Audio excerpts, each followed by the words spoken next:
What's the tea? With ACP.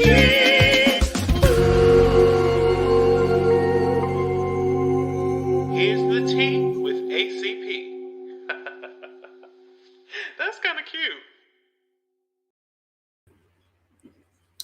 Hello and welcome to What's the Tea with ACP, where we feature artists and chat with them about what's going on in their lives, their art, and their social experiences. This is a very special episode because we're celebrating World Opera Day. And we're here with my friend and the wonderful soprano, Leah Hawkins. Before we meet Leah, I have to tell you what's the tea for today. So our tea for today is internationality. And let me tell you why I chose internationality. It's because in this special World Opera Day edition of What's the Tea, we discuss what projects Leah's been working on in Europe, what the environment is like there, and how she thinks art is being affected there compared to in the States. So a little bit about our guest, Leah. She is a native of Philadelphia and is a soprano. She began the 2021 season as Desdemona in Seven Deaths of Maria Callas at Bayerische Staatsoper, Deutsche Oper Berlin, and Greek National Opera, and later joined Valery Gergiev and Accademia Nazionale di Santa Cecilia in Beethoven's Symphony No. 9. A recent alumna of the Lindemann Young Artists Development Program at the Metropolitan Opera, last season, she appeared at the Met to great acclaim as Strawberry Woman in Porgy and Bess and Masha in The Queen of Spades. In the 2018-2019 season, she made her Met debut as Alms Collector in Sor Angelica and High Priestess in Aida. She also performed in various recitals and galas throughout that year. Miss Hawkins is an alumna of the CAFRITZ, I always mess that one up, CAFRITZ Young Artist Program at Washington National Opera, where stage appearances include Miss Joannis, Ma Zegner in the world premiere of Mazzoli's Proving Up, Celestial Voice in Don Carlo, the premiere of Mohammed Ferouz, The Dictator's Wife, Cousin Blanche / Sadie Griffin in Champion in Opera and Jazz by Terence Blanchard, Miss Dorsey / Amelia Boynton in the premiere of the revised version of Philip Glass's Appomattox, and in Justice at the Opera with Supreme Court Justice Ruth Bader Ginsburg. Rest her soul. Performing scenes from Aida and Un ballo in Maschera with the Washington National Opera Orchestra as well.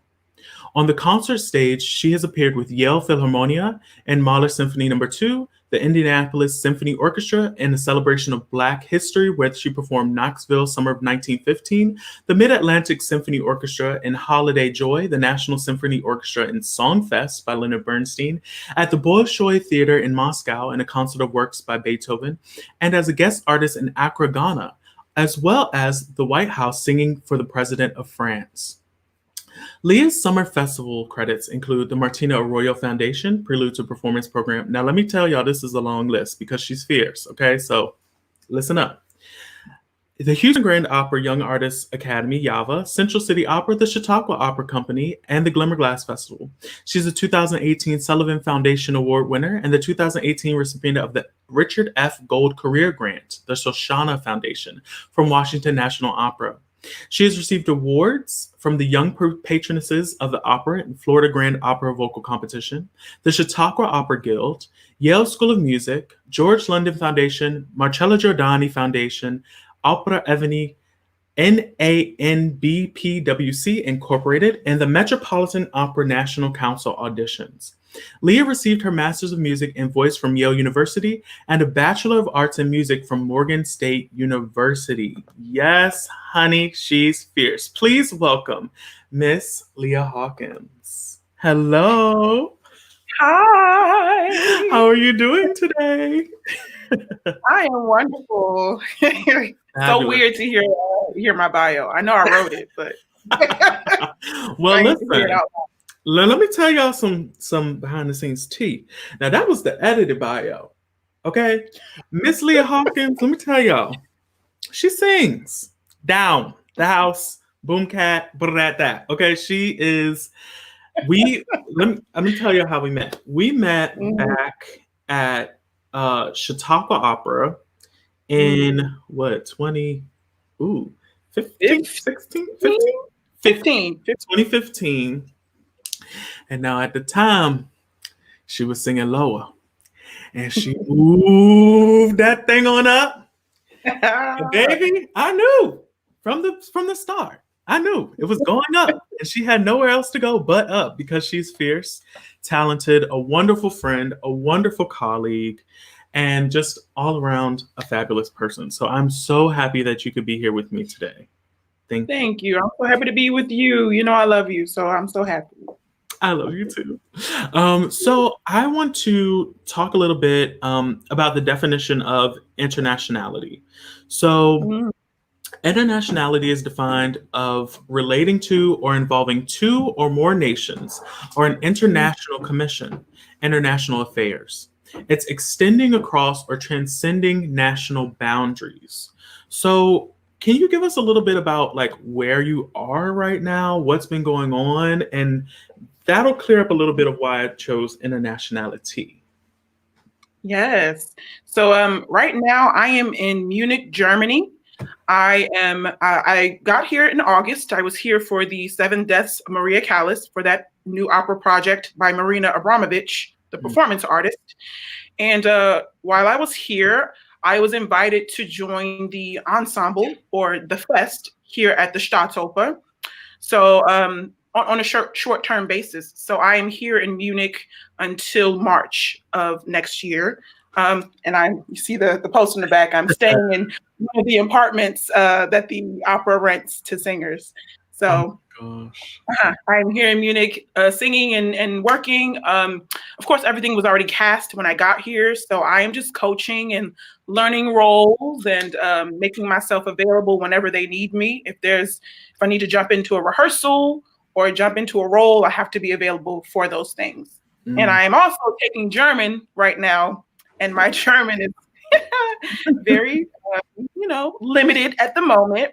But that's what classes are for, to learn Exactly. the language. So, yes, I've embarrassed myself many times, and it's going to continue, and that's okay. And that's Um, totally okay. yes, Good. yes. So So, that's why I'm in Munich at the moment.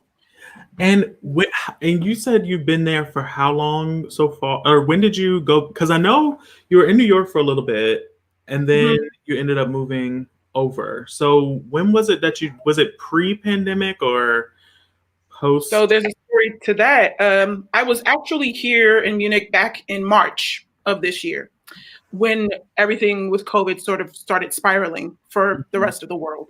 mhm, And we were here rehearsing, and I think the second day of rehearsal, they said we've canceled the show, but we're going to continue to rehearse because we want to get the show on its feet and finish it before we leave.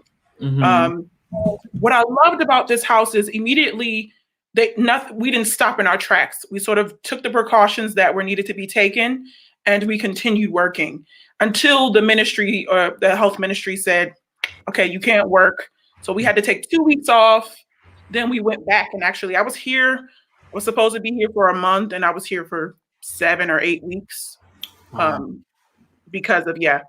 But the opera here took very good care of us, and I'm really grateful for that. And so back in April, they told us we were going to reschedule because we were going to open their season now with the project. So that's how I returned in August to Mm, Munich. Yeah, yeah. wow. Wow. That is, honey, she's rolling with the punches, okay? Adaptability. Okay. And what's so obviously here in the States we have an issue with people wearing masks Mhm. and following, the social guidelines. But Mhm.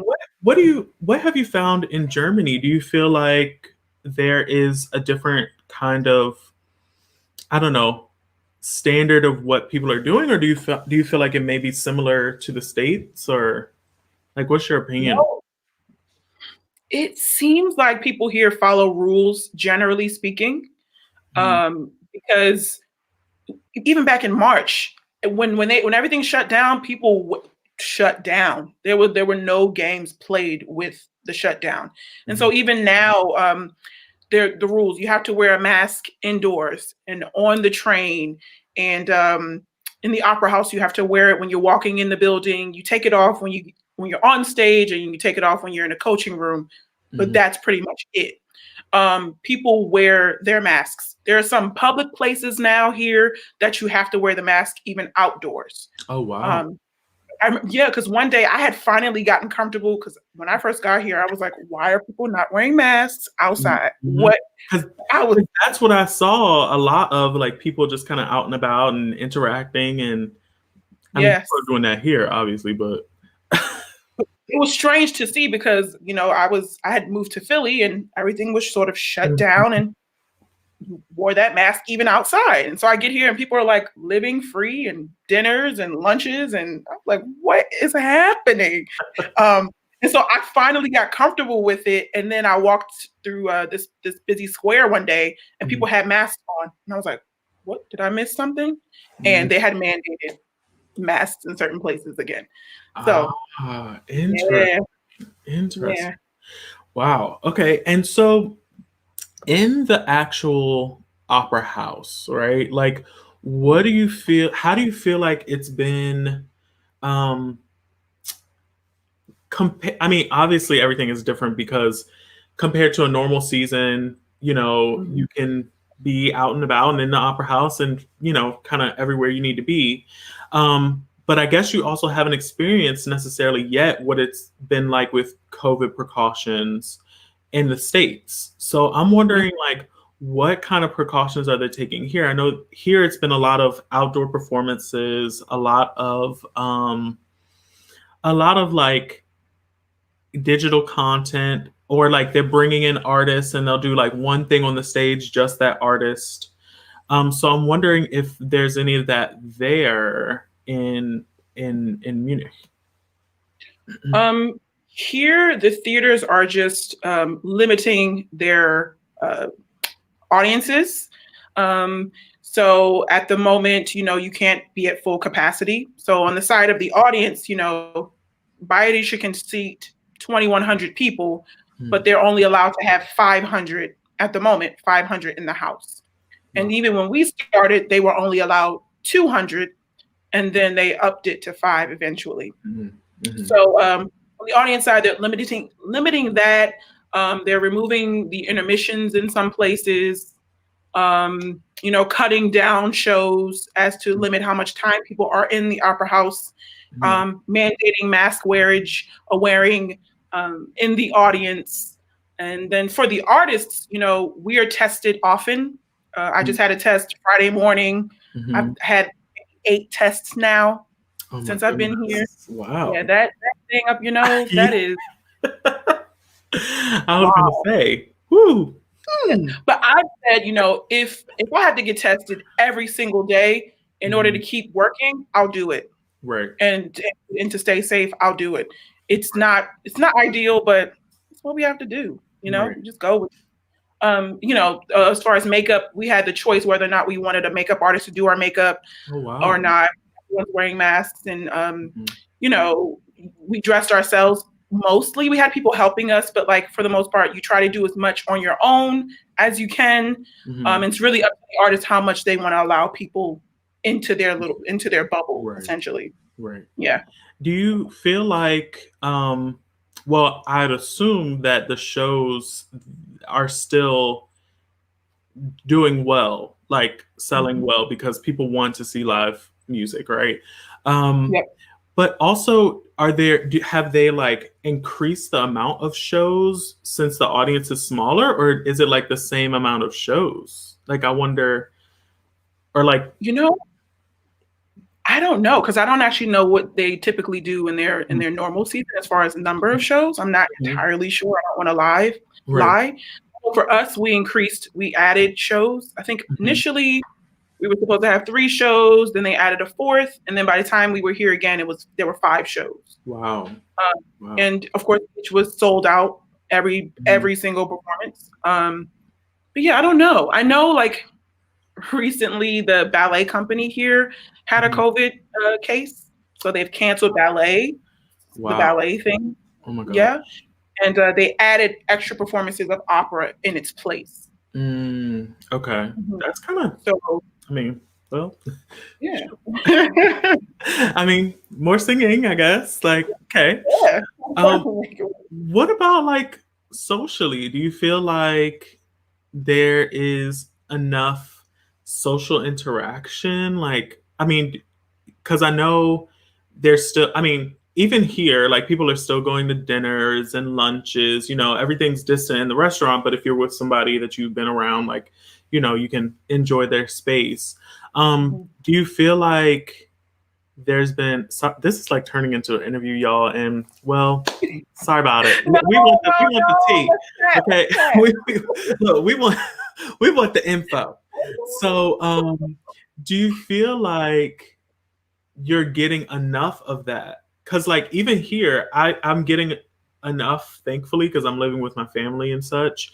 But I know I have some friends who, like, they haven't been able to go. Like, they don't feel comfortable going out and about, and they don't fit. And obviously, if you have a health condition, that can affect things too. So, I mean, you personally, do you feel like you are getting enough social interaction because you're, like, working and coaching, or what do you think?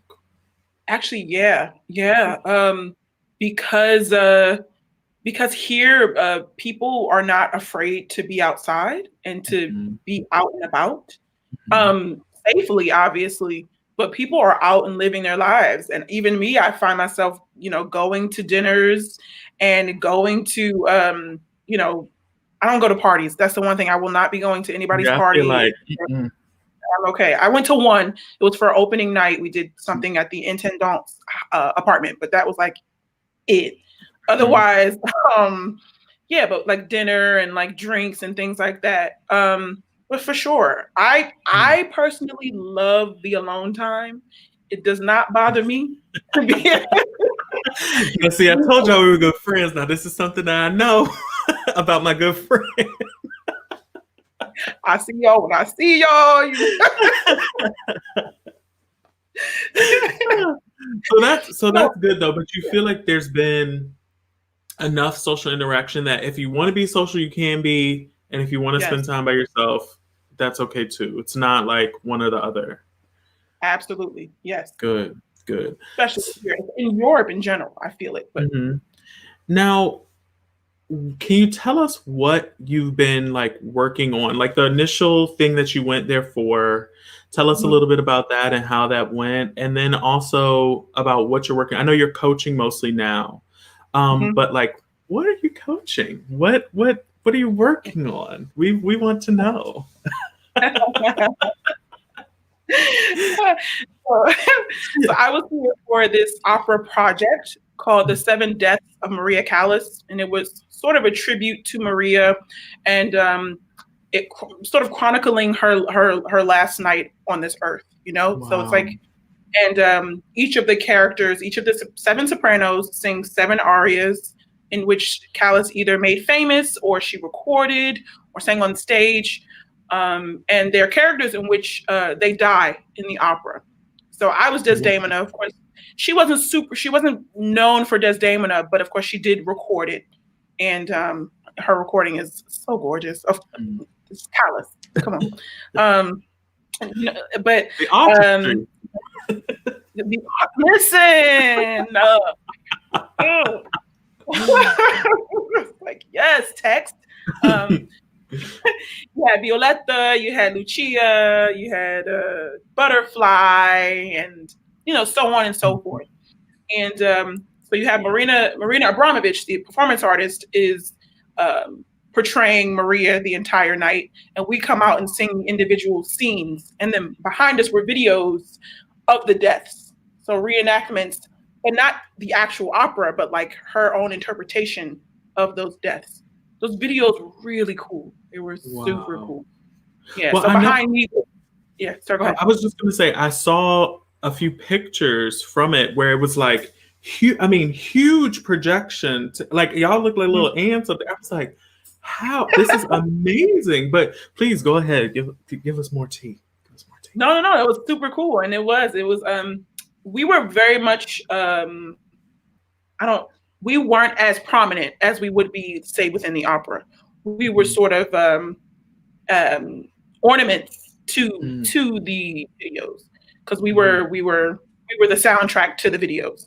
And so behind me, Desdemona strangled to death, right? So she had a video of her being strangled by snakes, which was really cool to see. Or Tosca, jumping off of a skyscraper and flying and floating slowly to the ground. So it was really cool, different versions of those things. And it went well. The audience really loved it. I think people were really excited to be back in the theater again. So like those ovations were like prolonged, and I was like, wow, this is whoa. And I was like, it's not for me, it's really for the entire project. Thank you. No, it was not for me at all, but it was just cool to see people so enthused. And Marina is she's such a beautiful you see her working, you see this intensity, but when you meet her, she's a down-to-earth, loving, caring person, and it was just cool to help her make that happen. Yeah, because she has made some amazing projects, like really cool, almost to the point of like social experiments, like artistic projects that could also be considered social experiments. And I just love the incorporation of this new way of thinking about opera and the operatic voice, and bringing it to a space that is, something a little bit more abstract, something that is a little bit off the beaten path, because that's, I'm a stickler of saying like, that's what we need in our art form as well. Yes. We need the classics. We need, those big Zeffirelli productions. However, we also need to get audiences in that are non-typical. I'm sure that because it was her project, it brought in her audiences, and also opera lovers, and also fans of Maria Callas, and also people who just wanted to see a huge form of artistic expression, which it seems like it was. So that's amazing. What else? I know you did that, and then there was something else that came after it, right? Or like a did you do a recital or something? Here, not here. Not here. Okay. Okay. But it's so what I'm working on coaching here right now are some of the roles that are happening in the season, just to learn and be available for. So it was funny. I started coaching Tosca a few weeks ago. I love her. I can't even speak because I just know. Just send me a little sneak recording, child. I know you got one somewhere. Just a little something. I have so many. Oh my gosh! But like, I started coaching it, and it just immediately felt, it just felt right and felt good. And it's funny, in the middle of the coaching, my first coaching on it, I get a call from the head of the ensemble. He says, "Leah, can you come to my office when you finish your coaching?" I said, "Sure." And I get to his office, and he says, "How well do you know Tosca?" And I was like, "Oh, I just started coaching it today. That's what I was coaching." He said, "Could you sing it tomorrow for a Zitz Pro?" And I was like, "No." Yeah, because no. Yeah. Now, if I had started coaching it a week earlier, my answer would have been absolutely. Like, yes, absolutely. But I didn't, sometimes there's a point where you push yourself to do it and to do something, and you just go for it. That was not this point. I mean, I'm all about a challenge. But please say that again, because we need to hear that from people who are in the field and working. There's a point where you challenge yourself, and that was not that point. I was not yet prepared for that challenge. I couldn't go in after coaching Act 1 and some of Act 2 and try to learn the rest in 12 hours. That would not have served the music, but it certainly would not have served me. It's better to say no. Nope, I cannot. And of course, there was someone else who could jump in and sing the zits at the last moment. Of course. But that's what I need to be ready for. So, I'm learning. I am looking at Butterfly at the moment, just looking at her. We're seeing how we feel together. Listen, you already know I love the voice. Okay, I love the person and I love the voice down. So I'll be first in line. I'm gonna have to buy me a plane. I'm gonna have to get up. I'm gonna have to mask up, okay, and be on the plane to see the performance. It's just funny because I never considered Butterfly for myself. I thought, well, I'm big and brown. And so like, how am I going to sing Butterfly? But that was one of the first things someone asked me was like, could you sing Butterfly? And I was like, I guess I could. Maybe I need to look at it and stop limiting myself and actually give it a shot, So, also like things like Butterfly, we as Black people know what it feels like to be marginalized, right? And downplayed in a society. So there's space, and especially as a woman, because the Black woman is one of the most disrespectful people in the world. Disrespected, not disrespectful. Ooh, shit. The most disrespected. And so to be able to play these characters who, it's really quite sad actually, because a lot of opera, the women are like these characters who are extremely strong, extremely strong-willed, smart, intelligent, and then they die in the end. That's the one thing about operas of this kind of time period, and even modern operas, is the women always end up dying or being sick or something like that. And for me, it's the fact that we have this representation to be able to show that, yes, these women have been quote unquote downfallen, but they're so strong. Their will, their heart, their mental space is so strong. And I know that you have that space too. And I just can only imagine, and I can only dream of the time when I'm able to see you do that, because I know that when you sing these roles, they're going to mean so much to you internally in your spirit. You know what I mean? Because, some people sing the roles and they're like, well, yeah, I can sing Violetta, or I can sing, Tosca. And you don't see the intention behind their eyes. Right. Yes. And I believe that you have that energy that will boost the performance into, well, another atmosphere. So let me stop boosting you, Chad.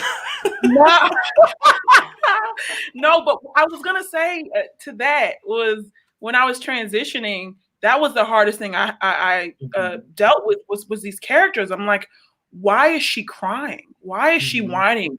Why can't we bring out more of that intensity, more of that intention, more of that strength that led her to this point in her life?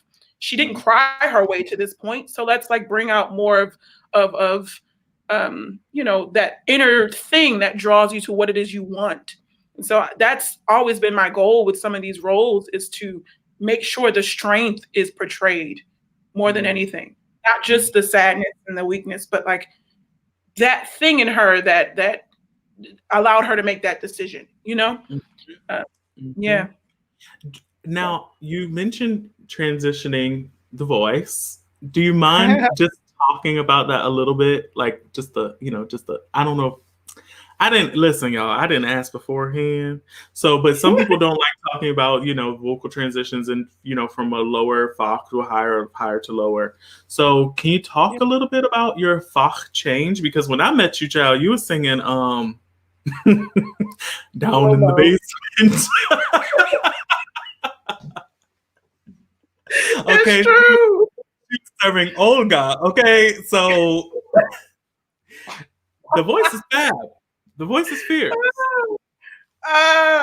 It's funny. So I started transitioning that year. So I met you the summer of 15, and I got to the program in DC, and I started transitioning October, November-ish. And it's because a coach there heard me, and I tell this story all the time. So people who've heard it, sorry. But sorry. But he heard me, and he said, I was singing When I Am Laid in Earth. He said, he's old school Italian American. He said, mezzo my ass. That's a soprano voice. And I had my little attitude like, no, I'm a mezzo. You know, in my head, like, I'm a mezzo. This is the rep I want to sing. And so he transitioned me on Morro, Ma Prima Ingrazia. And then from there, he had me starting to learn like roles. So I like learned Aida with him in that first season. I learned parts of Ballo with him. I learned parts of Forza with him. I learned all of the U with him in my time with him. He just had me learning roles and getting soprano rep in my ear and also in my voice. And vocally, I didn't know what I was doing because up to that point, I feel like I didn't really truly have technique. And I think when we're in school and when we're studying, I don't know, for me, my focus wasn't so much on the technique. My focus was what do I do to get to the next level? You know? And so even if I was getting technique, it wasn't really registering. I think that's what it is. And it just wasn't really getting in there. So the transition sort of woke me up to technique and to, you know, how important it truly is. And I feel like I know my voice on a very intimate level because, you know, you're in a program, you have lots of opinions coming at you and you have lots of people with different ideas and you're constantly learning new arias and new things. And you just have to be flexible and figure out, you know, if someone says bright, I used to hate when people said bright and forward because I would do it. And I don't know, like,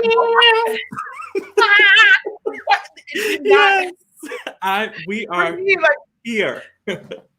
Right and forward means something different to me. So like I had to translate what that is. And like, you know what I mean? Now I can go into a coaching and somebody says that and I don't get frustrated where I would get frustrated before.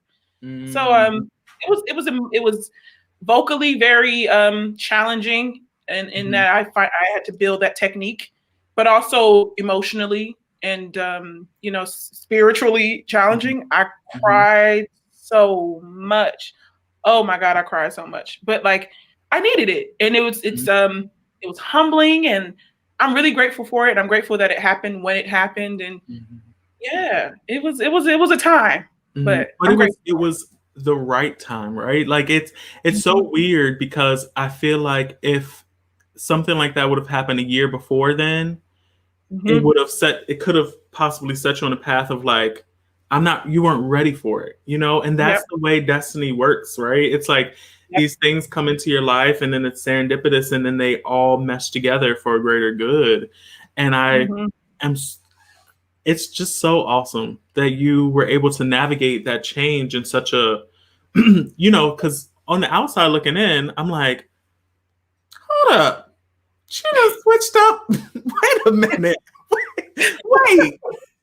You know, and so you don't see, you know, a lot of times we don't see the and we don't see the struggles that artists have with their own art form, right? Because part of what we do, part of the things that we get taught is don't let them see you be weak. Don't let them see you vulnerable, because then that takes away from, you know, they'll think you're a weak singer. They'll think you can't do that. They'll think, especially being a Black singer, they're like, you have to go in and do your best. You have to be number one. You have to go in with everything learned. You have to make sure that you are 101,000,000% on and ready. And the pressure from that can be really emotionally taxing. So then you paint a picture of yourself as this certain kind of like way, and inside you're struggling. And so I think that's one of the reasons why actually I wanted to ask about it, was because I knew later on that it was not a struggle, but it was an emotional shift. and a physical shift. And I think that that's something that people need to know, that like, yes, what we're doing is, artistic, but it's also emotionally and physically challenging. It is hard work to do. And it's okay. It's okay to be vulnerable. And I had a hard time with that. I always wanted to portray this strength and, I got this and I can take any challenge that comes my way. And I sort of my whole life wanted to portray that. And I hid the fact that I'm very emotional and I cry a lot. And I'm silly and but I tried to mask that by being this strong, powerful queen. Like, but that's, you know what I mean? You can be both. Right. You have to be one thing, and it's okay. It's okay to be both, Yes. I totally agree. I feel like as we grow up, obviously, as we become older, we start to realize, well, hopefully, we start to realize that we as humans are such multifaceted beings. And there's so much space mentally and physically, emotionally, spiritually that we can inhabit at the same time. It doesn't have to be this or that or this and that. It can be everything at the same time. And I think that was such a beautiful, like Jennifer said, beautiful and eloquent, Leah. Yeah, Jennifer. Now, we do have a quick question, if you don't mind, from one of our viewers. From Dr. Lori Hicks, who says, wow, my students struggle with bright and forward concept too. I wonder what you had to do to reinterpret it. Can you talk about that just a little bit? If you could put it into words, because it's hard to. Yeah, I can put it into words, but I'm learning to do that. My current teacher is wanting me to teach more so that I can put to words what we're doing. So this is good. This is a good challenge. But no, so we talk about bright in a dark tube. So you have this dark tube, but you put chiaroscuro. That's what it is. So I think of it brightness and darkness for people who don't. Yeah, brightness and darkness, chiaroscuro. Or light and dark. Yeah. And so when someone tells me bright and forward, I don't go, let me think of something. Let me think of a line. And I'm drinking, this is not tea. Well, this is no, I'm trying to think of an example. So instead of like,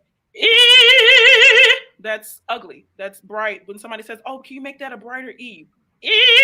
I don't like that sound. Right. So, if I want to create, I create not create extra space, but it's more like, how do I explain this? You take a breath and you still hear the E, but it's not bright and forward. So it's more of the inner smile. The back of the tongue. Yes, that creates that the bright sound that you're looking for, but with the depth of or the fullness of color. So I think inner smile. That may be the easiest way I can explain it at the moment. I am not. Well, from what I heard too sounds like it just is a little bit of a wider expansion in the back of the soft palate. So it makes it feel like there's more space, but it's just a different expansion to the soft palate compared to like this, compared to that. Yes. I think. But hey, I think it's more inner smile. Inner smile. If you think inner smile rather than open throat or pushed forward. But small inner smile. I have no idea if that helps. Well, but I think also people, when they say bright, we think, or they'll say like more here, more like and sometimes that is not the best space for us singers who have darker timbre. No, I think when they're saying bright, they're saying more on the bone. They want more of that bone sound. They want more resonant, but not necessarily bright. So I like what Lorraine said. It sounds more rounded than sharp. More of a rounded sharpness. Yeah, I love that. Not a musician, but You picked But that up, hey, Aunt. come on. Hey, Auntie. and More Lori, rounded. Lori said, thank you so much and enjoying the interview. So she said, that's good. Yep. And her Yeah. smile. Yes. Yeah. Perfect. Rather than forward. Oh, see, we even got a singing sampler here, honey. No, this is good for me because, like I gave my first master class on, Friday, and it's just really good to have to force yourself to put it to words. You know, you think that you know something, but if you can't explain it, you don't truly know it. So it's been good for me to force myself into that space because I've been afraid of it, but I have to force myself into that. Do it.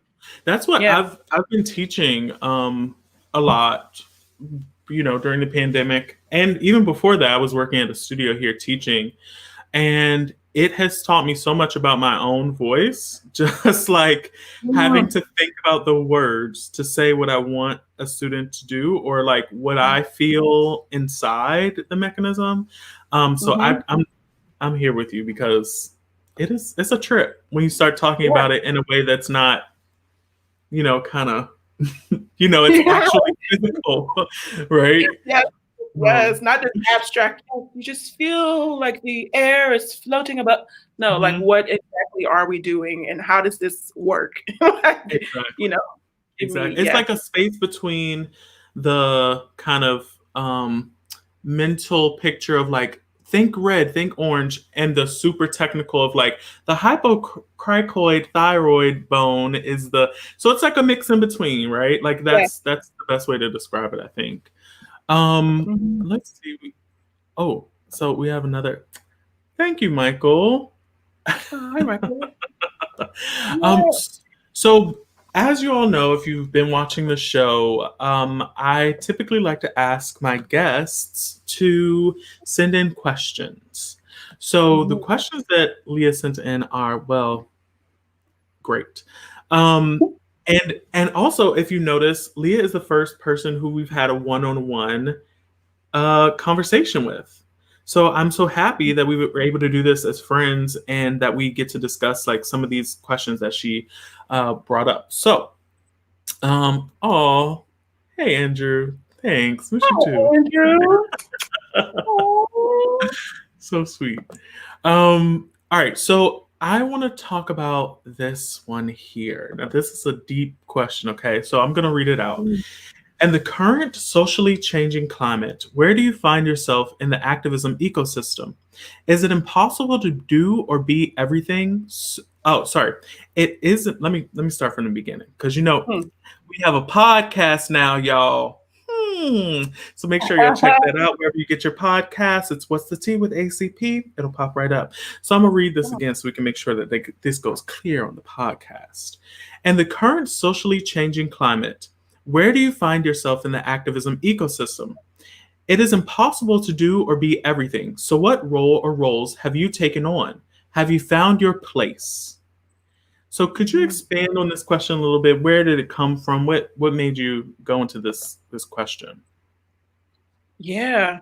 So when I was home in Philadelphia, so I got back from Germany in April, and I had to be out of my apartment by the end of the month, in my New York apartment by the end of the month. And I moved back to Philadelphia. And that was when everyone was, the George Floyd things happened and a lot of things were coming to light. A lot of the terrible things in this country that have been happening for years and years were being, unearthed in a way. So I found everyone, jumping to be an activist in some kind of way and, or jumping to go protest or go do X, Y, and Z. And initially for me, and perhaps selfishly, I knew I was going back to work. So my thought was, I can't go out there and protest and risk getting sick. That was, and perhaps it was selfish. And when I think back, I'm like, I probably would have been just fine, but that was my thought, right? But it got me thinking well, how else can I, add to the landscape? How else can I be a part of this change without doing that? Or without, constantly talking about it on social media or, what else can I do? How else can I have an impact? And it was actually through I think Black Opera Alliance, and one of, we just came about because of this. And there was someone posted on the page, the social activism ecosystem. And it had all of the different roles that exist within the ecosystem. And I was like, reading through, and you have, the innovators, you have the change makers, and you have, all the different roles. And it was one that stuck out to me was the weaver. And the weaver was the one who connected all of the different parts of the ecosystem, the one who can connect the innovators to the change makers, to the other weavers, to all the different parts. And I realized that's me. And that's sort of always been me. Because my if you know me even a little bit, my friend group is random. The people that I connect with are from all facets or all parts of life, and all sides of me. So I have my 60-year-old, white woman who I can call and chat with.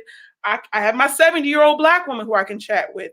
Then I have my 30-year-old friends, and I have my, Asian friends. I have friends of all backgrounds and all, not just singers, but they do everything.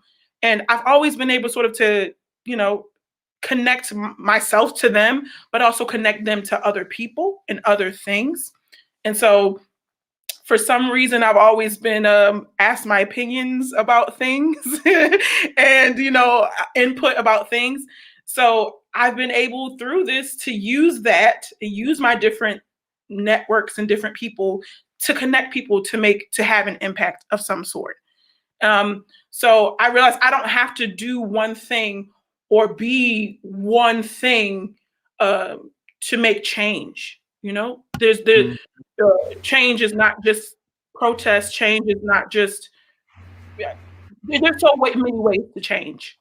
So yeah, I was curious how other people have found that in this time, because I was feeling guilty for a while and going back and forth and like, shouldn't I be doing more? Shouldn't I be doing this? No, you have your place and you have your thing that is natural to you, and use that. So Right. I love that. And I love this question because, you mentioned Black Opera Alliance, and a lot of the things that we've been doing there are spaces of a form of activism about issues of black injustice, specifically for Black peoples and people who identify as being a part of the Black or African diaspora. And, at first, so for me, answering this question, it's so funny because the first time I realized that you can be an activist without being someone who is on the front lines was when I was having a conversation with a friend of mine. I won't say your name, but I'll call you TC because I'm gonna send you this interview after.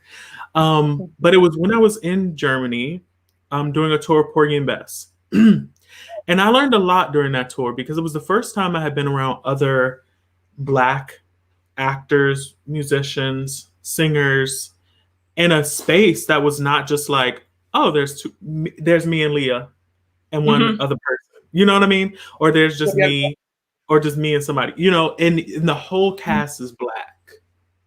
The whole cast is Black. So you get all of these differing opinions, and you get all of these different perspectives, and you see how the Black experience is not one experience, right? And so the friend and I, he got emotional because he was like, how can you not want to go out and protest and rage against what's happening to the people, to our people? And I said, I do want to do that. However, if we all go out and do that, who's going to be there to bandage the people when they need help coming home? Who's going to be there to help them emotionally heal? Who's going to be there to support them while they're away? Who's going to be there to help take care of the families of the people that are out on the front lines fighting for this equality and this equal space of justice? And that was when I don't know where that came from, but it came into my brain as a way of like, you can be an activist and you can have a voice and you can stand up for social justice in a way that may not be the typical way that we all see in the media or think about, right? There's different ways to be a social warrior. And so what I've tried to do throughout the pandemic, especially because I feel like this has helped me find an even stronger voice and find a way to put things out into the public that maybe people didn't know I had opinions about before, or like maybe we would talk in private and I would say my opinions, but now I feel I'm putting those things out there and being like, no, this is not okay, and this is why this is not okay. And so I've been doing a lot of work with the Soloist Coalition Young Artists to bring in awareness to young artist issues.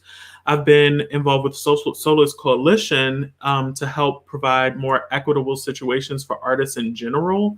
I've been a part of Black Opera Alliance to help try to, well, just make opera equitable, diverse, and inclusive, and also accessible. And then I'm now the director of community engagement for River City Opera, which is a local opera company in Richmond, Virginia, to try to help make sure that we sustain our space of being engaged in the community, whether that be whatever space of community, whether that be dealing with race, ethnicity, culture, mentality, mental space, mental health. All different aspects of EDI and inclusion is covered under that as well. So I feel like this time has caused me to ignite my form of activism that maybe I didn't speak up enough about before, or I had opinions on, but I never said them in a public space, right? So for me, that's been my thing, is joining organizations and getting involved with organizations to try to help combat the issues that we're facing. So yeah, that's so I think I don't know if I found my space. I feel like my space, if we were talking about the different descriptions, I think mine would be something of healer, like something of like trying to help understand and then interpret. You've always done that. That has always been you.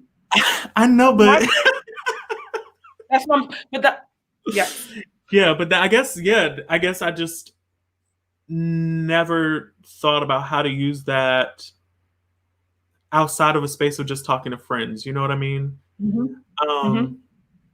And helping to just try to be a voice for people who may not feel comfortable sharing their voice, or may feel like their voice has gotten downtrodden. So I try to help with that as much as I can. And I feel like we're all being a bit more deliberate about our different places and spaces, and that's for me. It's being deliberate about it. I've always done it in a certain way, but now it's like, okay, now I'm making sure I do this. Being deliberate about your natural gifts and what you're already drawn to do. Exactly. And finding spaces outside of for me, just singing, because there are many, when we were talking about, this is so funny. We were talking about, having all these different facets, right? And I think in an earlier episode, I said the facets create a diamond, right? Like a diamond can't have value without facets. So to shine, you have to use all of those different facets. And I think for a long time, I was only using maybe like a certain portion. And I'm starting to learn how to use all of the facets to really shine my brightest light. So I want to highlight a comment from Zane. Hey, that says, y'all are perfectly illustrating why teaching voice is so hard. Everyone has their own perception of the words we all use. Teachers should have conversations like these with their students and alter their vocabulary with each student to get the best results. I also want to highlight another. This is directed to you, Leah. Watching every one of your interviews and performances, I love how far you've come and can't wait to hear you in person again. That's from Judy O. I love her. the Goldfarbs also made a comment, but we're going to get to that toward the end because because it's a great question. And, Reunion. exactly. And I like this too. Change is multifaceted. Everyone has a role. Yes. That is really beautiful. That. Really My cousin. beautiful. So the second question we have is, with extended physical time away from others, what is the most surprising thing you've learned about yourself this year? That is a deep.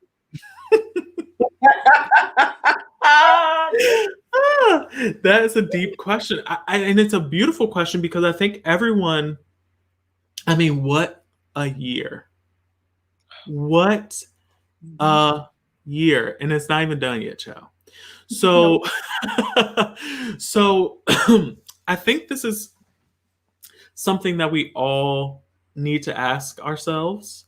Like, what have you learned about yourself? What has this, crazy whirlwind of a year taught you about yourself? So do you want to stay with it? Do you want me to go first? I'll go first real quick. Mine is pretty quick, actually, because I feel like I'm a very inward person in general.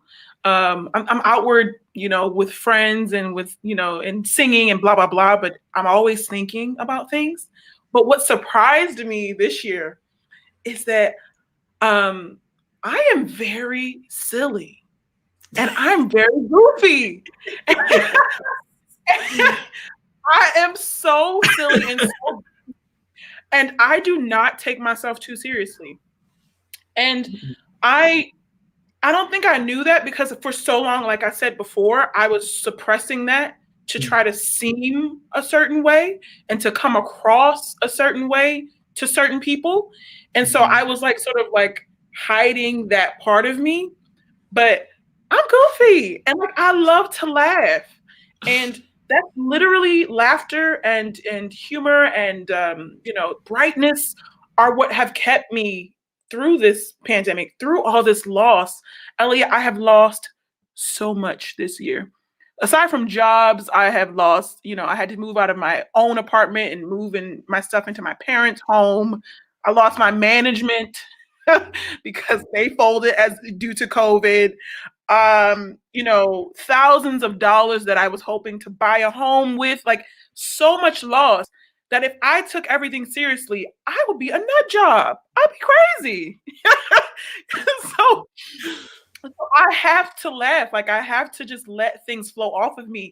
And I don't take, people too seriously, like our silly government and people in power. Like I can't take those fools seriously. I can't. Like I know they're serious, and I know the repercussions of their actions are very serious. I know that, but I can't allow myself to take that on. I can't. So that's the most surprising, and it was surprising me because my sister also pointed it out. She's my best friend. My little sister is my best friend, and she was like, "Leah, I didn't know you were so goofy," and I was like, neither did I. But it's been here all along. I just was hiding it. Yeah. Oh my gosh. Fine. Well, also it seems too that you've learned your way to protect your mental peace. Right? Like, because everybody has their own way to protect their mental peace. And in this year, I mean, you have to find a way to do it, because if you don't, it can overtake you. It can overtake you if you let the negatives, come in and eat away at that. It can overtake you. So I think that's so beautiful that you found your silliness. I love that. And words have power. So if you give power to these words and to these things, they will eventually manifest themselves. So if you say this is going to be, this is awful, this is the worst year ever, it's going to be the worst year ever. Like, because you know what I mean? Words, I am a living testament that words have power. Anyway, I will let you go and we can dig into that if we need to. Oh, well, I want to dig into it. Um, Yeah. so this question is so funny. I think the most surprising thing I learned about myself this year, I don't, look, I also don't read this is something that if you have been watching What's the Tea, I do Mm. not think of answers to the questions beforehand. I wait until the show and then I just let it flow. So Mhm. I think the most surprising thing I've learned about myself this year is that I flourish in high stress situations.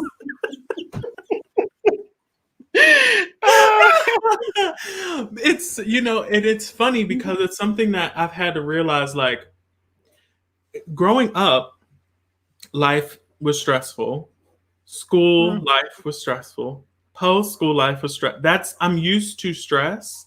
So when I Mhm. don't have it, I feel like I'm like lost in a void. Right? Mhm. Which sounds kind of, odd, but I've also found that in order for me to manage that, like, kind of need for involvement, need for doing Mm. something, need for stress, I Mm. also have found that I also need to take time to like recharge.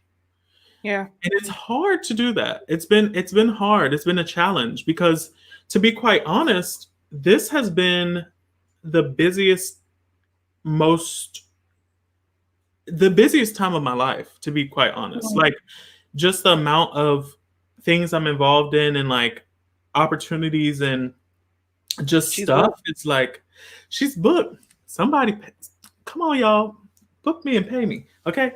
So no, I'm just kidding. Mhm. But uh, it's just such an interesting thing to find in myself that I, also that I like to host people, that I like Mm. to engage. I mean, I like to engage in conversation, but to be like, this is so Mm. far fetched from where I would have been, I'll say 12 years ago, like high school. I would have never, no, not me. I was not that person. And so to see, I think, how far my own life has changed and where I've gone into my mental space and my own self confidence. Yeah, I think I was surprised to learn that I think I enjoy being stressed, which is scary. Wow. But you know what? It didn't say the most positive surprising thing you learned. It's the most surprising thing you learned about yourself this year. And so that's something that I now know that I didn't know before. And Mhm. now I can take advantage of that knowledge and be able to recharge and reevaluate how I'm feeling, how I'm taking Mm. in something at that moment, when I need to take a breath, when I need to breathe and Mm. self heal. I've learned that this year about my own mental self healing, that sometimes I literally have to just stop Mm. and everything just evaporates. And Yep. if I don't do that, before I didn't even think that was a thing. I mean, I Mm. taught it. It's weird because I taught it to my nephew. He's Mm. 4. And so when he was around 2 or 3, he would get into, tantrums and such, and I would just go, breathe, just breathe, just breathe. And from that, I found that I had to do that with myself. And it wasn't because I was getting upset. Most people are like, when you're angry, just breathe. For me, it was when I'm mentally taxed, when I'm at Mm. my mental space, that I'm just like, this is overwhelming. That if I take a breath, organize my thoughts, Mhm. it's a Yeah. surprising thing. It's something that you don't necessarily always take into consideration. But No. yeah, I guess that's my most surprising thing, honey. That I learned that I flourish in stress and learned how to manage it, Yep. or learning That's how to beautiful. manage That it. is beautiful that you've had this time and the space to learn that about yourself. I love Yeah, that. yeah, That because we I have think time to learn. Exactly. To be able to spend time with yourself where you don't usually get to do that, right? Like, Mm-hmm. I mean, unless you make that for yourself, but usually, like, and then I'm also with my family. So I have to think, all right, there's like family responsibilities and obligations, there's business things, there's organizational things, and learning how to manage all of that and stay mentally succinct has been an interesting challenge. But I think I'm doing okay. I think I'm doing well. Some days I'm like, I'll flip this table. But other days, I'm cool as a cucumber. So Ooh. you have to, so it's about learning how to manage all of those so we stay at a even space, right? Yeah. And there's no like not as many ups and downs. Yeah. But can you touch on the little story that you were gonna, because I'm curious. No. So I don't even want to say it was recently, but I believe that words have power, Mm, and they have the power that you give them and the power that the universe, whatever you believe, but the power that God gives them. And for me, a few years ago, maybe 4 or 5 years ago, I started writing down my goals. And mm, I started writing down my goals for the year. So I would, it's now a tradition. December 30th or 31st of the year prior, I sit down with a notebook and I write down my goals for the next year. And I remember the first year that I did it, everything, or all nearly everything that I wrote down came to pass. And I was like, oh, whoa, wow. what? What? All I had to do was write this down? No, but I realized that there is just something to writing down your goals and then putting your energy towards making them happen. And so since then, I sort of fight this urge to be negative in any way. So when people are saying certain things like, "Oh, this, like I said, this year sucks," or "This Mhm, is awful," and "I've lost blah blah blah," I understand that, and I feel it wholeheartedly. I mhm. feel it, but I cannot allow myself to give that too much energy because I will then, yes, Chelsea, speaking to existence, it's true. I cannot give it too much space in my soul and Mhm. in my heart. My heart wants what it wants, so I'm going to give my energy to that. I'm not Mhm. going to give my energy to the bad. And so I wonder if I have it. I have because I keep notebooks. I love This is it. from Judy. Judy, I don't know if you're still watching, but she gave me this a few years ago. And Judy, right? huh? You said Judy? Judy, Judy, Yeah. yeah, Judy Oppenheim. Oh, And so I wrote down a few goals for this year, and already I'm seeing they've happened already. wow. Um, and so like, and for me being positive, for example, I'm still in Munich. I Mhm, came to Germany with one suitcase and a carry-on, not knowing if I was going to stay long term, wanting to stay long term. It mhm. was in my head to stay long term. I had no plan. I was like, I'm going to figure it out once I get there. I did. And my family was like, do whatever you can to stay because we want you gone because I was a jerk. So they're like, stay in Germany. And I got here and I asked the opera house, if they could help me, and Mhm, they made something happen. And then I was looking for an apartment. I get an email, oh, we have an apartment for you, and it costs this much money. mhm, And things just happened because I went in thinking I'm gonna go on, I'm going with the flow, and whatever happens, happens. And there was nothing negative around it. It's just I whatever God has for me is what He has, and I'm going with it, and that's it. So love it. y'all, please don't be negative. I don't want to see no more negative posts and no more, negative. I'm like, it's sadness is normal. It's not to say that we're acting like we're not sad and we're not, affected by things. That's ridiculous. We're always, we're humans. Mhm, But like, give yourself the space to the permission to be positive and and to send out love toward mhm, what it is you want. mhm, Um, so mhm. that's not really a story, but it's my take on that. So Right. I love that. I love that. Mhm. It's that kind of goes along the lines of what Bernice said in the comments is sounds like the stress leads you to a greater practice of wellness strategies. I wonder if that's where the Mm. thriving is happening in the wellness practice. So it's Wow. like such an interesting Uh, thing to think about. Come on, Auntie.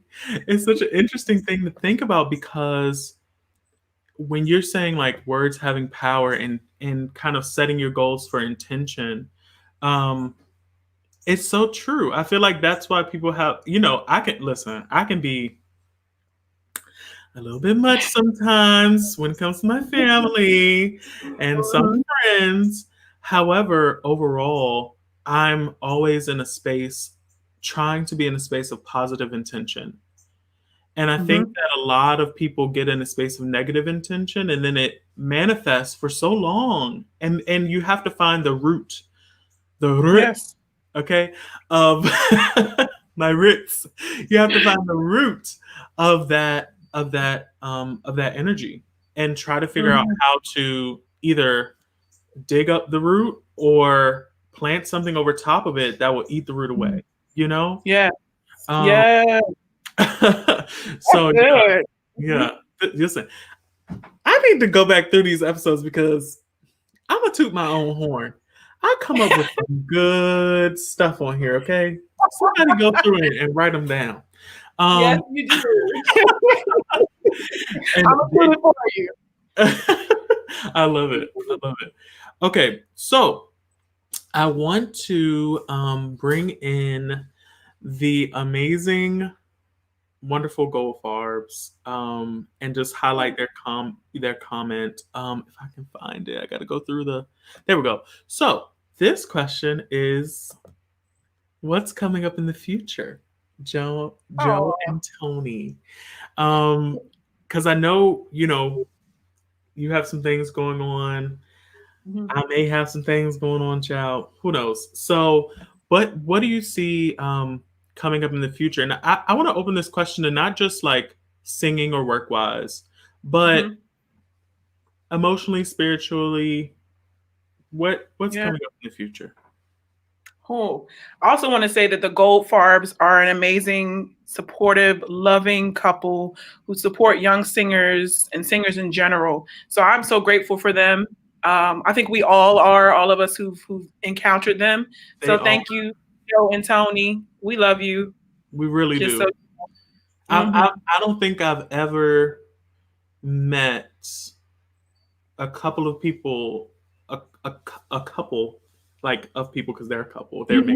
married. But I've never met people who, I mean, they are consistently checking in and making sure that we're Mhm. okay. And you don't necessarily always get that from an opera family. Mm. Sometimes it's like, oh, they check in when you're doing something. No, they check Yeah. in. They see how you're doing. They ask, are you? And it's so we need that as Yes. artists. We need that. We appreciate when people check in on us when they're not seeing us doing all the stuff, putting it out there. You know, Yes. just hey, I hope you're doing well today. Hey, I hope Mhm. rehearsals are going great. And that's what Mm. they do. And they have always been so supportive and so loving, and we love you. But Yeah. I had to put that out there before I started. right. So what's coming up in the future for you, Leah? Yes. So while I'm here in Germany, I have some more concerts coming up in December and January. So our good friend Chaz is on Yes. Fest or the ensemble at Heidelberg, Theater Mhm. Heidelberg. And he was like, "Hey, I'm doing this concert of Black music, and I want you here, so come sing for us." That's right. So You here. So come on. come on, sing. So I went to Heidelberg maybe a month and a half ago, or I don't even Mhm. time, who knows what time is, and sang for them, and they offered me the job on the spot. So Amazing. I'm doing a concert of spirituals and Black music in Heidelberg in, like I said, December, January. And then in February, I am supposed to, we don't know yet, we don't know if it's still happening, but to go to Deutsche Oper Berlin and do the same project that I was doing here in Munich. and present it in Berlin. And then from there, I will go to Rome with the Accademia, oh my gosh, Nazionale Santa Cecilia, with the orchestra and chorus there, and do Beethoven 9. I was going to say it's my first Beethoven 9, but that's a lie. It's my second one, but my first one as a soprano. So it feels like yes, honey. The first time I sang the mezzo solo and nobody, can tell if we're singing or not. But but this time you'll know that I'm singing. So that's happening in February. And then I was supposed to return to the Met in the new production of Dead Man Walking. But of course that was canceled. There was so much I was supposed to do. This was my first season as a freelancer. So I was really looking forward to some of my role debuts. That's okay. Things have shifted a little slightly. So next year, it looks like most of my engagements are in Europe. So there are this project, this Callus project, is going on to more cities and supposedly coming to New York at some point. We just don't know when. Well, I'll be there with bells on. Come on. So whenever it happens. And then I had been working on this project with Esperanza Spalding and Wayne Shorter. Cheers. So I think that may happen next year, but we'll see when exactly that happens. So there's some things in the works, but everything's going to depend on what happens with the world and with our health. And we'll just see. But exciting, musical things. And I've sort of my career is shaping into what I wanted. And what I've always wanted is I love concerts and I love new music and I love the standards. So I'm getting to see a little bit of those things, happen. So I'm excited to see that moving in that direction. But spiritually and emotionally coming up, I don't know. I'm continuing down this path of positivity and this path of love and continuing to connect with God in my way. And I never talk about religion because religion is very personal to me and it's my business. And so I never felt the need to broadcast it, certainly not on social media. And because I grew up in a, not so traditional religious, background, that I don't talk about it. But I just want to continue down this path of connecting in my way and whatever that means to me. And if people ask me about religion, I talk about it, but otherwise it's my business. So I'm going to continue down that path. And and I'm also moving into mentorship. And I've just been asked to join the committee, a DEI committee at a company that's very dear to me. So I'm excited to do that and being a mentor and on an advisory board and moving into some more leadership things that I said I wanted. I just know that would happen now. Get ready. Get ready.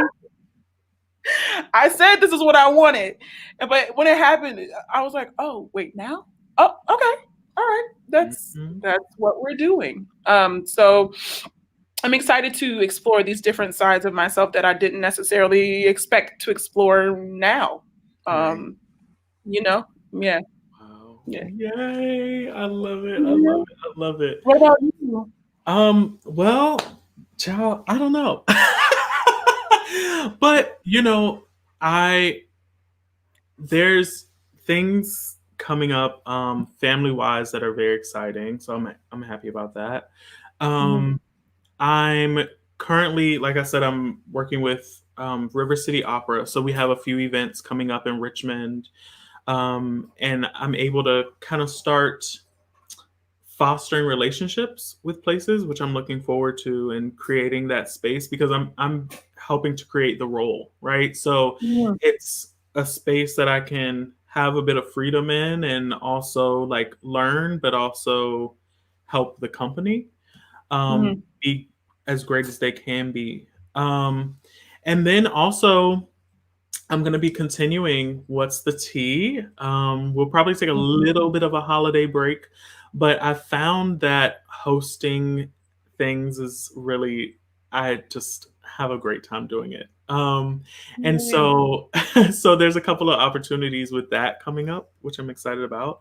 I'm doing a solo with this choir based out of Boston. No, but yeah, Boston, Massachusetts. No, Connecticut. Based out of Connecticut, and that'll be coming up soon. We start rehearsals for that in November, December. Well, actually, in November, and it comes out in December. And just like a bunch of little projects with the organizations that I've been working with, doing a lot of that kind of stuff, just kind of making it happen. But as far as gigs, like I don't have anything specific coming up, and it's interesting actually because before this happened, I would have been kind of like embarrassed to say that, I think. But you know what? It's okay. Yeah. It is okay.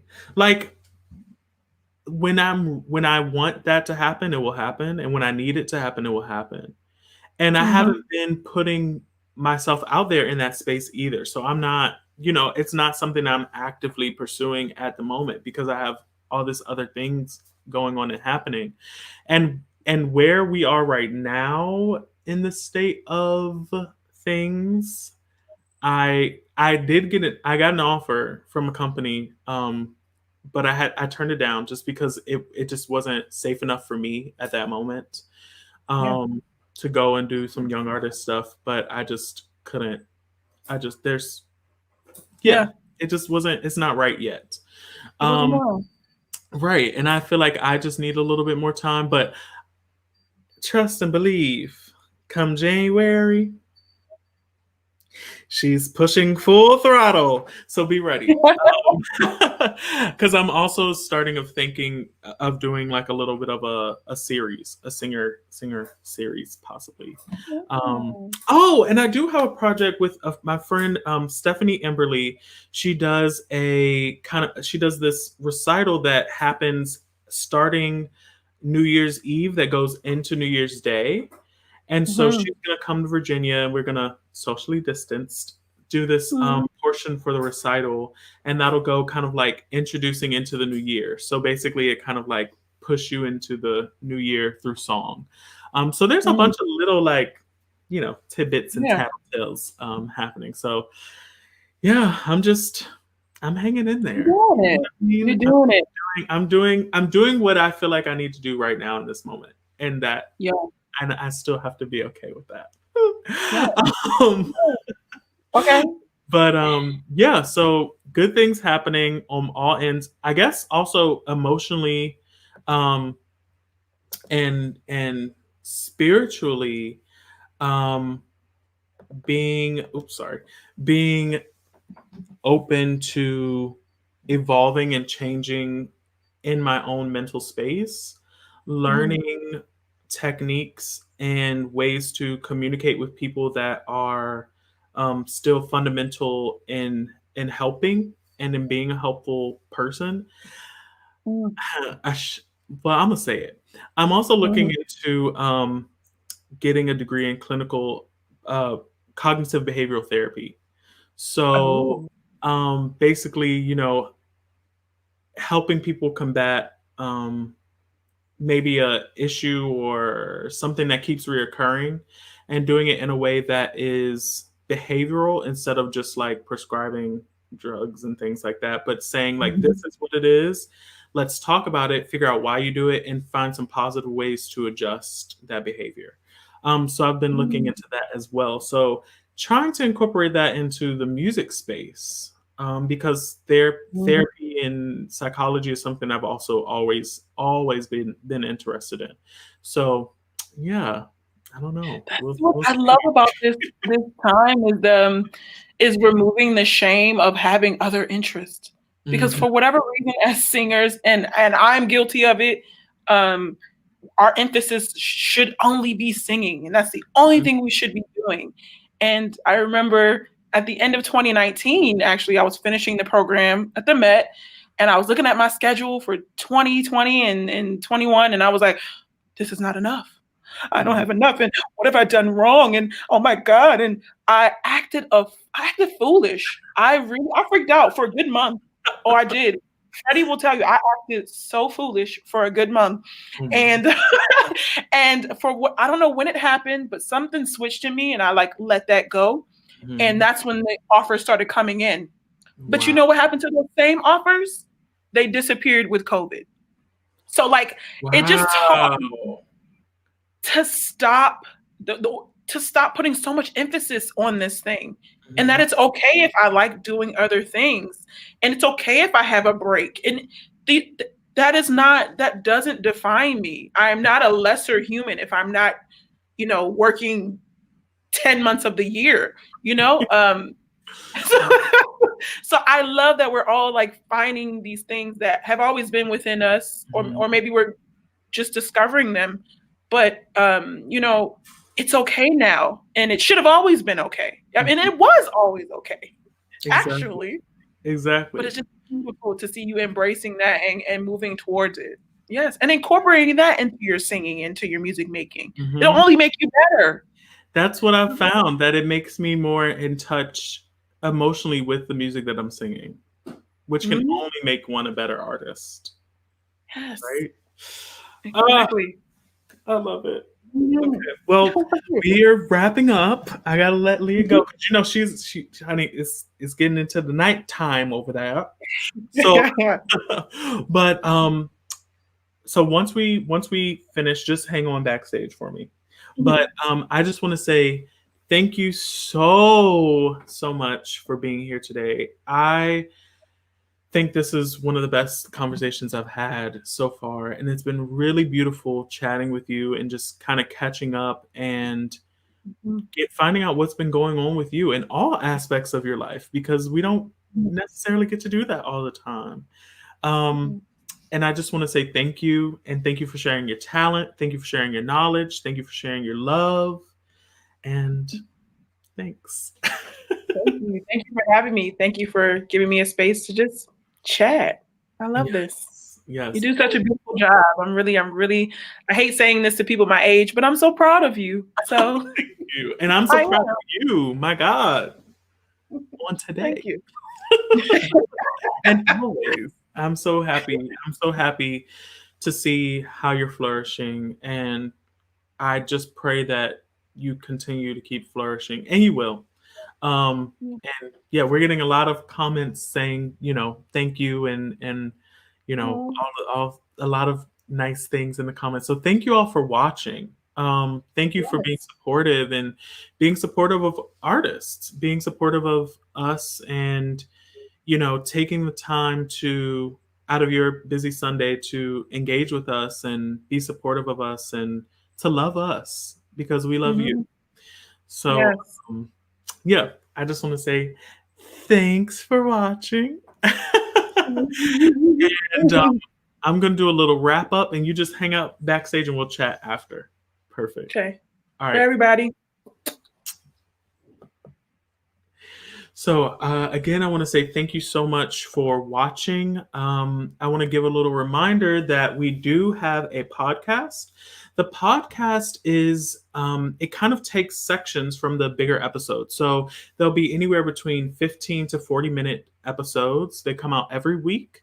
And you can check that out at Apple Music, Spotify, or wherever you get your podcasts. We have 2 out already, so be sure to go check those out. Again, I want to say thank you for watching, and come back and see us for the next episode of What's the Tea with ACP. Bye-bye.